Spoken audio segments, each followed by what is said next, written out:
people know Los Angeles. They don't always know every community of Los Angeles. As an example, they might think that Sherman Oaks, they might have heard of Sherman Oaks, think it's a city independent. Hollywood is an independent city. They know the San Fernando Valley. They just know Los Angeles in many ways. But when you grew up here, as I do, you know what makes LA so special are the many communities of Los Angeles, all unique and distinct, and all with a different, something different to offer. So I wanted to open it up to you, let you ask some questions. I'll try to answer them to the best of my ability to the board here. It's good to see you all. And nobody forces you to run for this job. When you do, you get a feel for what it's like to be on the city council. But it's a great opportunity to lead. It's a great opportunity to participate. So to you all, thank you for inviting me. And I'd just like to open it up to questions. The way the Q&A is going to work is we have speaker cards. Okay. So if you have a speaker card and you haven't turned it in, please turn it in to Eli over there. We have a pile there that we've got a running start. So if we don't, we're going to try to get to as many as possible. Charles Miller, first question.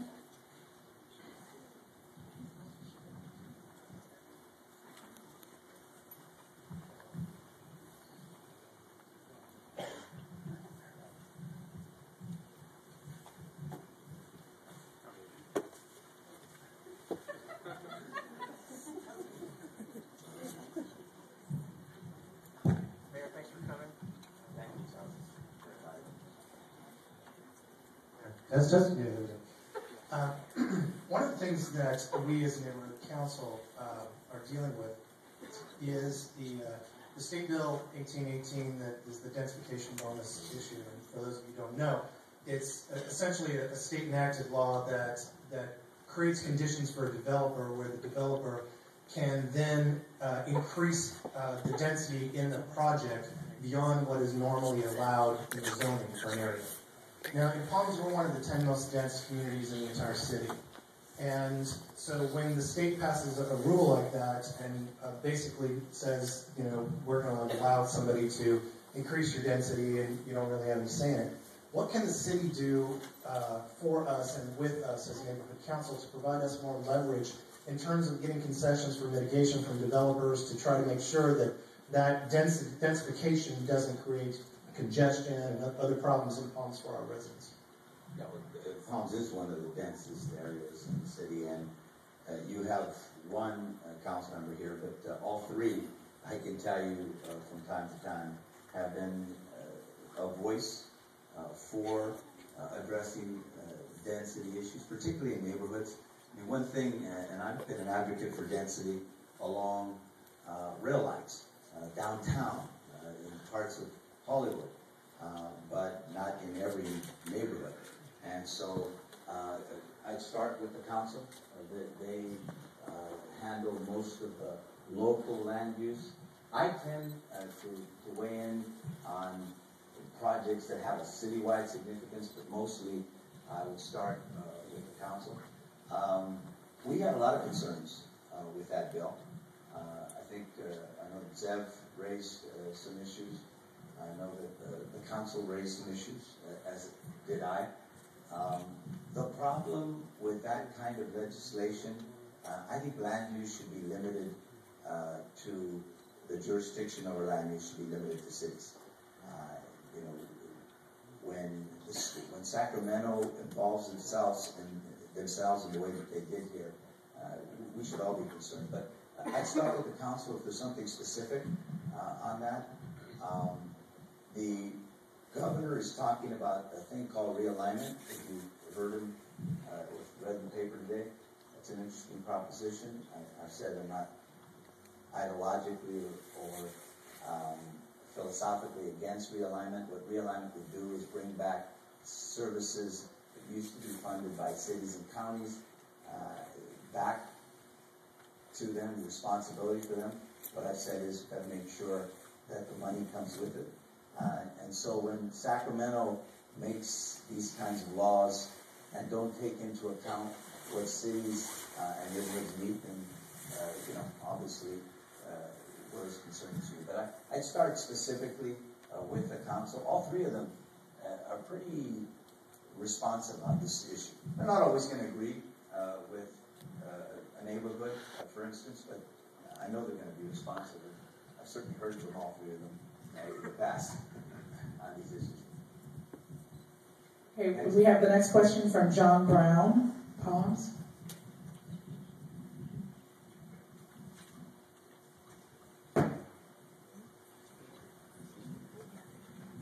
My question was just about business development.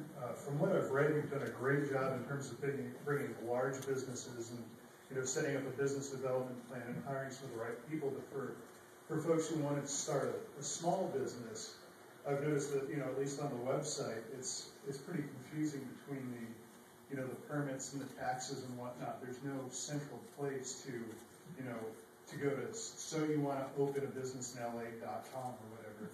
To just be able to find a one-stop shop to be able to do that. And I think, given the state of this economy, that would be something that would be very useful. We put together when the recession started getting, when the unemployment rate hit double digits and started going beyond, we reconfigured our staff in a way to put more of our resources and some of our best talent in the business unit and the business and housing unit. And we've done a number of things. You saw some of, we expanded the state enterprise zones. And it's now at 4,000 jobs have been created as a result of that. We instituted, approved a local business policy that will create, according to USC, about 10,000 jobs. The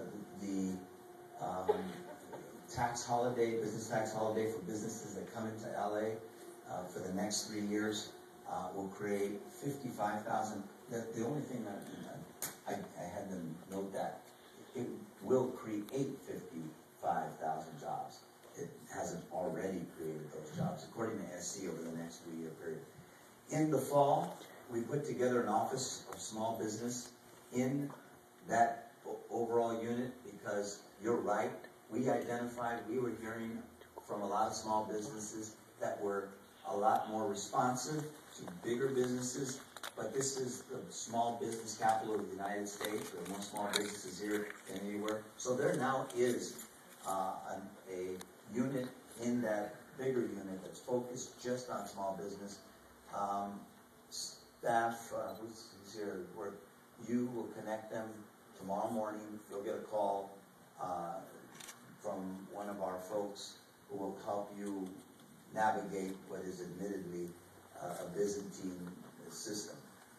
But we're trying to cut on that system, on that red tape, and shepherd through it in a more effective way. So you'll give them that number. I mean, that person will call him, not the other way around.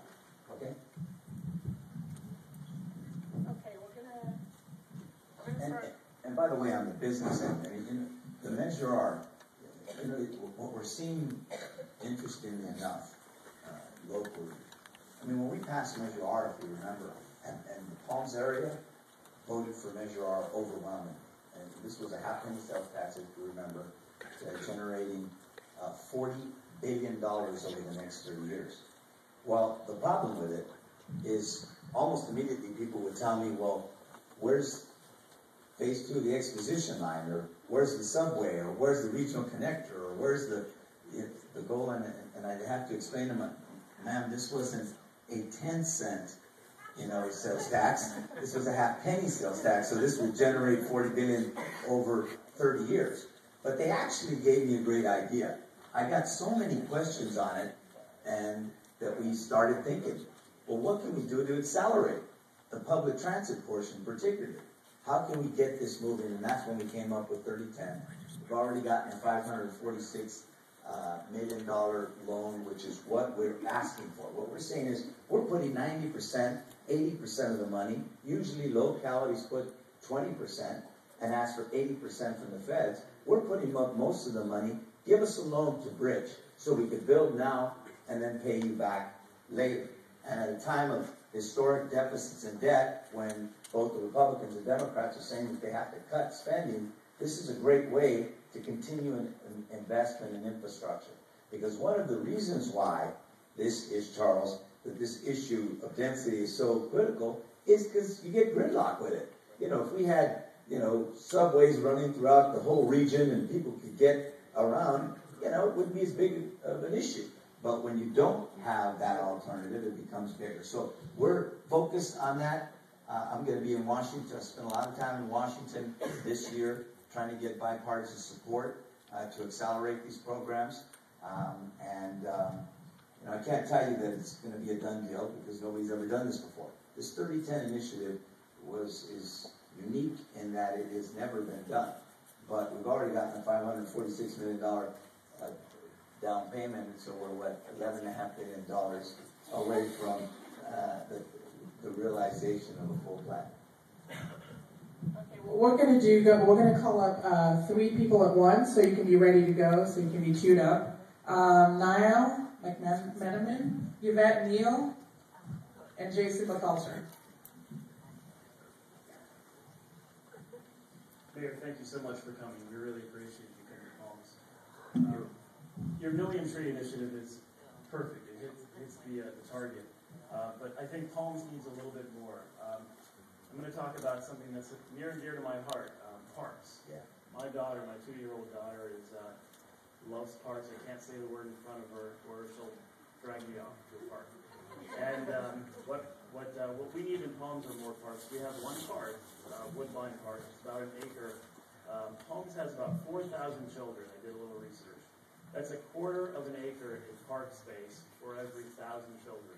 The average across Los Angeles is 4 acres per 1,000 children. Palms needs more parks. We have many initiatives ongoing in Palms. One is to improve Woodbine Park, or one park, to improve the equipment, to make a more livable, beautiful park. So my question is, what can you do to help us achieve that initiative to improve Woodbine and in the future to add more parks to Palms? Okay, first, the million tree issue, probably a bread. We've not hit 1 million trees. We're at about 300,000 in a 5-year period of time. But what you should know is we're planting trees today at 10 times the rate previous to this administration. 10 times the rate. We've opened up parks. I think the number, anybody have it off the top of their hand, staff?